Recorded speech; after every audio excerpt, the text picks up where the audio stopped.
there's nothing these puny little miserable people can do to touch something this magnificent.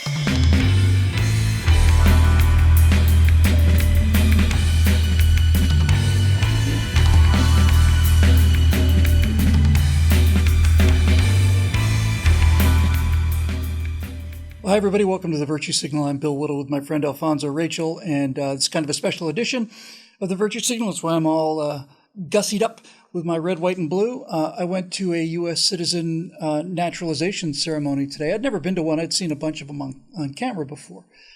But I went to one today, and I saw 30 people.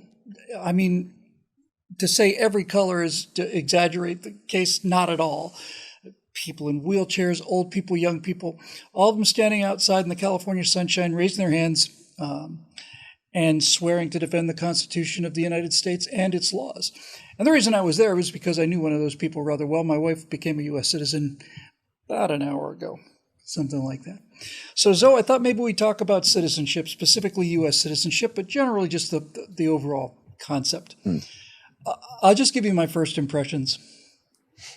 One of the reasons we've done this show was to talk about virtue because so much of it's being eroded out there. There's just so much moral decay and just destruction of the integrity of institutions and just plain lying and all the rest of it.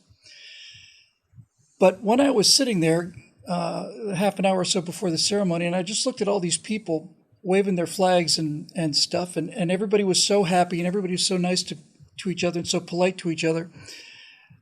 I just had this thought go through me, and the thought was they will never kill this. They can't kill it. They can bang it up, they can dent it up, they can scratch the paint, they can damage it, but you can't kill this. This is too good. This is just too noble to be destroyed, no matter how hard they try. And I think they're in retreat anyway.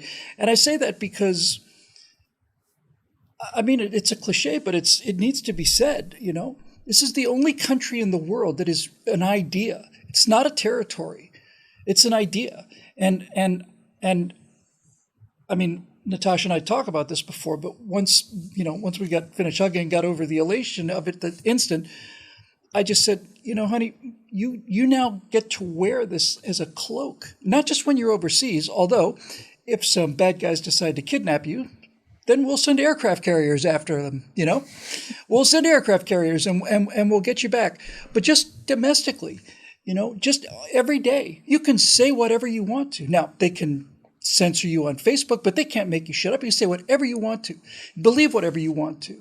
You're not forced to testify against yourself. You can't have your home searched without a warrant. All of these things are still in place despite efforts on the part of certain individuals who shall remain nameless for the next few moments anyway.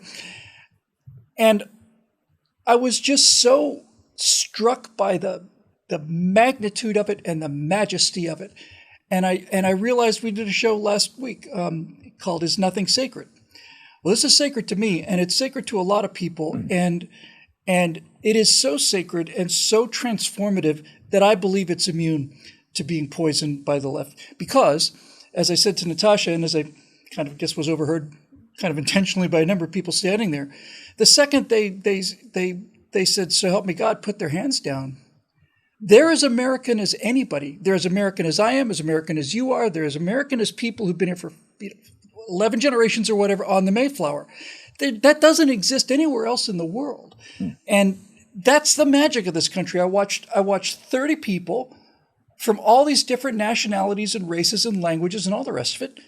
And 5.5 minutes later, they're all part of the same team. It's all, and you got to wonder, man. Now, what do you do with that? Man, let's go to Disneyland. Wait a minute. Well, don't harsh my mellow too early, man. Right. Because the guy who ran the ceremony was really terrific. He's very informal. It was outdoors. It wasn't a judge. And the guy started off by saying, welcome, all of you are going to be naturalized citizen. I'm a naturalized citizen myself. And he told a little bit about his story, but he said, you're Americans. Go out there and make a better America. Go out there and, get involved in politics, volunteer, write opinion pieces, all the things they ask you questions about on the test, which my wife passed with flying colors. Nice. She had a fairly decent instructor on that particular score. But that's exactly what he was saying. He said, go out and make this a better country. And I thought that's a lovely way to send these people off. Congratulations, you're all part of the team. You're no less a part of this country now than anybody else who's a citizen. Go out and make it a better country. And I think that's the antidote to all of these ills and malaise that we've been talking about for 127 episodes now or something.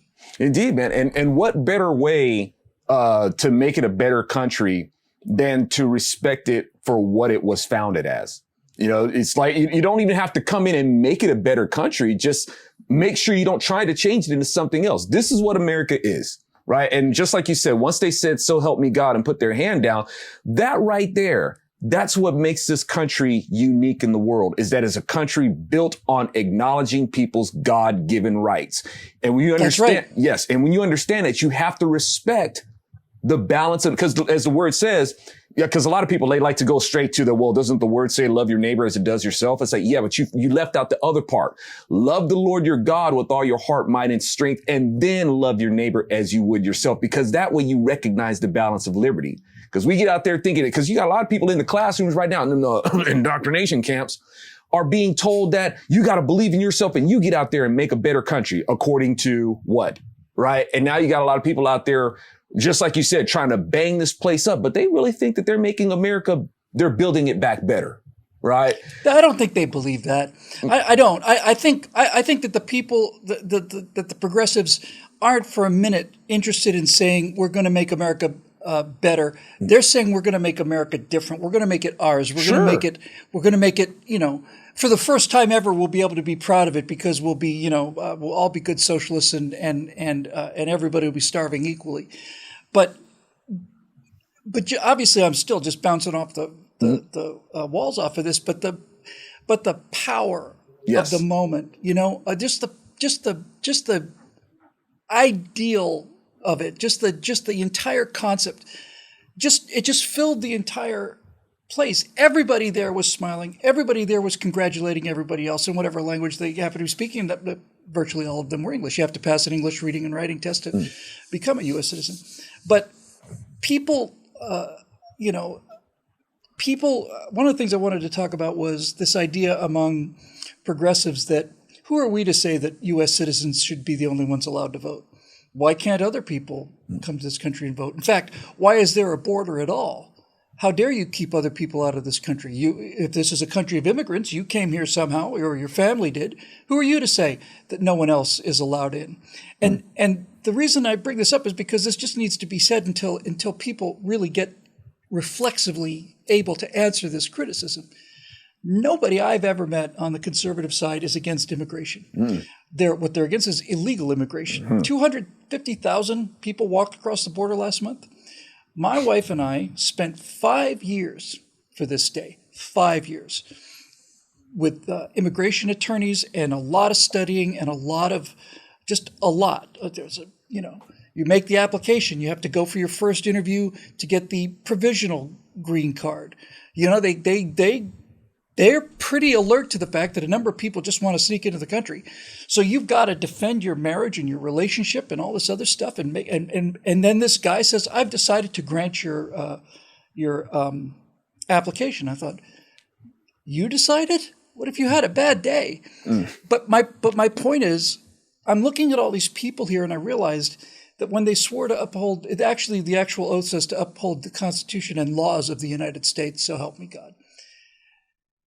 Every one of them there had followed the law. And the guy who ran the ceremony opened with that. He said, all of you standing here today have been through an awful lot to be here. I know it's taken a lot of hard work. It's taken money. It's taken time. And mostly it's taken perseverance. You've just kept at it and you've done the right thing the right way. And I was just about to explode from pride. I was just so happy about it. And my only criticism of the country, frankly, is I would let anybody into this country who was willing to go through what my wife went through. Really prove that you want to be here permanently. And if you want to make the country even better, for every single immigrant we let in, we should take a Berkeley professor and ship them out. Yes. And they can go to the socialist paradises that they're constantly telling other people we should be. And then they get a chance to see what America's really like instead of this, the most racist, horrible, nasty, selfish, greedy place on the planet. Miserable low-life swine. Absolutely. Yeah, like these celebrities who said it, who are threatening to leave. It's like, y'all ain't gone. Can we switch them out? And matter of fact, leave them with, all the gains that you got, that way they can have equity when they came in and, they can have all that. And you guys, but I noticed they're not going to do that. And, no, I noticed that. Yeah. That in itself is kind of a statement, isn't it? It sure Everybody talks about leaving, but nobody does. Yeah. That speaks volumes, man. And the thing is, it's just like you mentioned earlier about, people like, come, if we could let everybody in and all that sort of stuff. Yeah. Wouldn't that be fantastic? But, I didn't say that.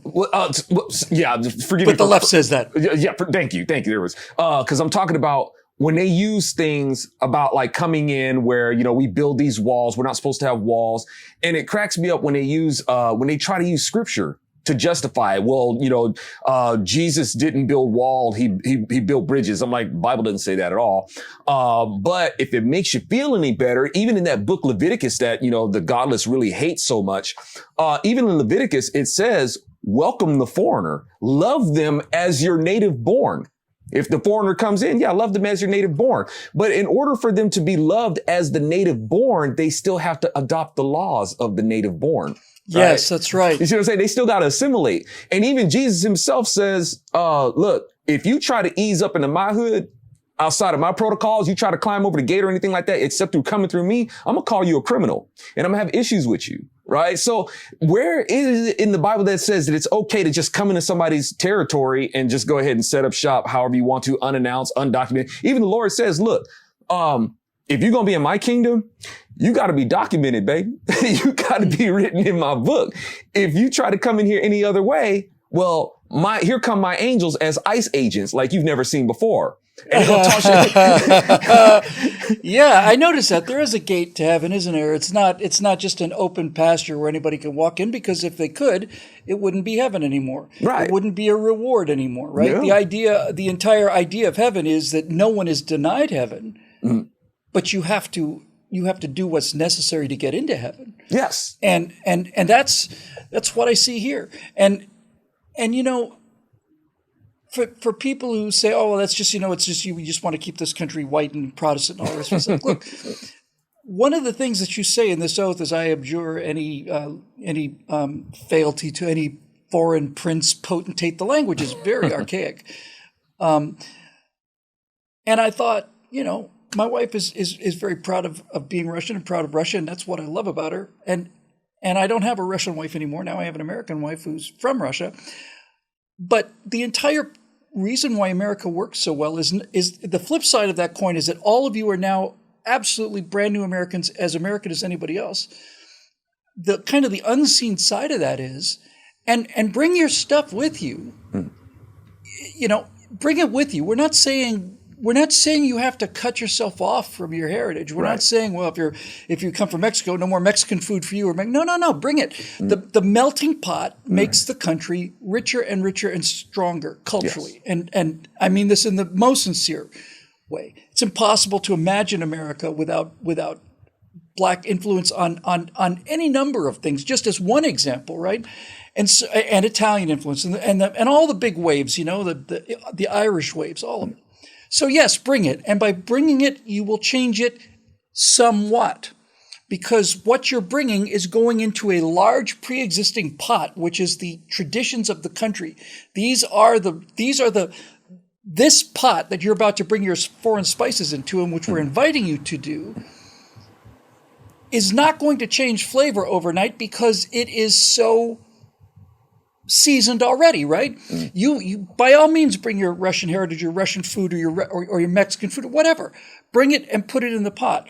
But you don't get to say, well, now that I'm an American, I'm going to put my Mexican-American identity over here, and it's just going to sit over here, and that's all I'm going to connect to.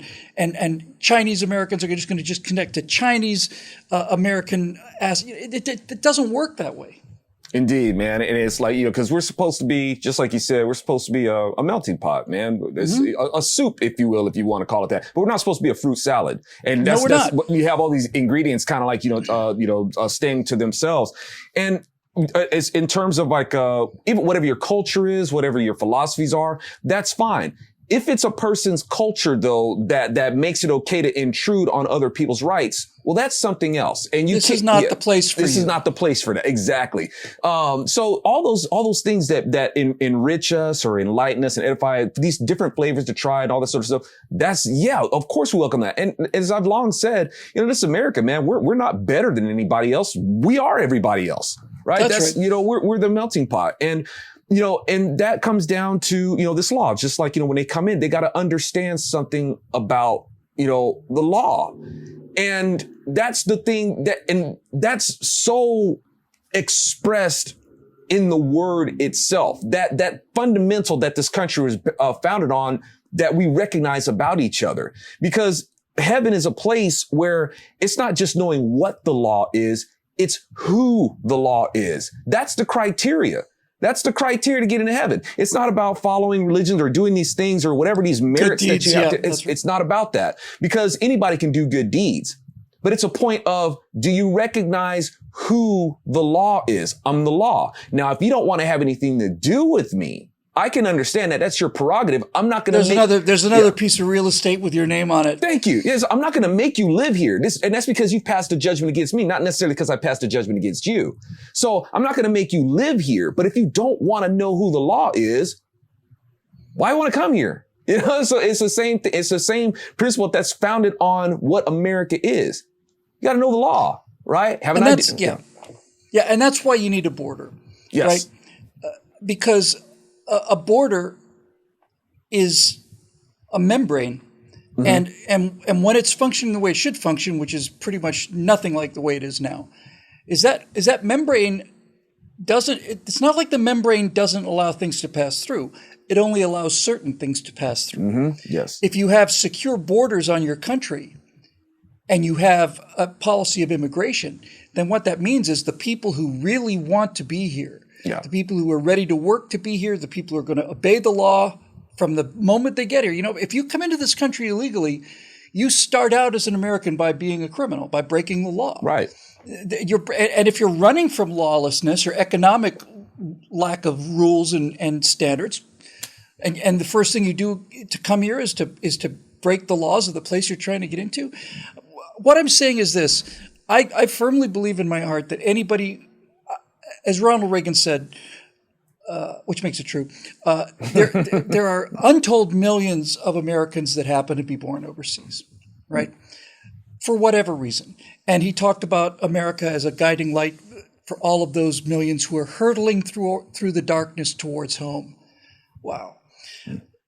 Those people who really want to be here, who know what this country's about, will get here and can get here.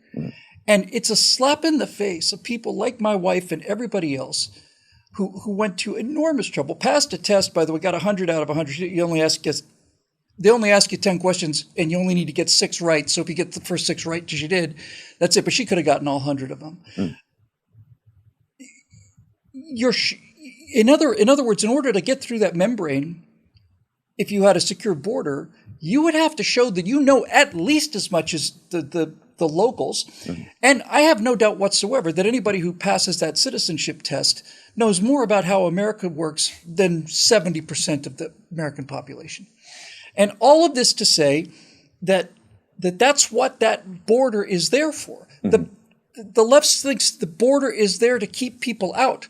It's not. The border is there to keep the wrong kind of people out. And by the wrong kind of people, I don't mean anything about their skin color or their religion, anything. I mean, do they understand what this place is, and are they worthy of coming here? And I use that term carefully because the worthiness of coming here is a love of the place and a willingness to work hard and a willingness to play by the rules. That's what makes you worthy. It is very much like getting through St. Peter's Gate in that way, right? It really comes down to that. Are you pure of heart, right?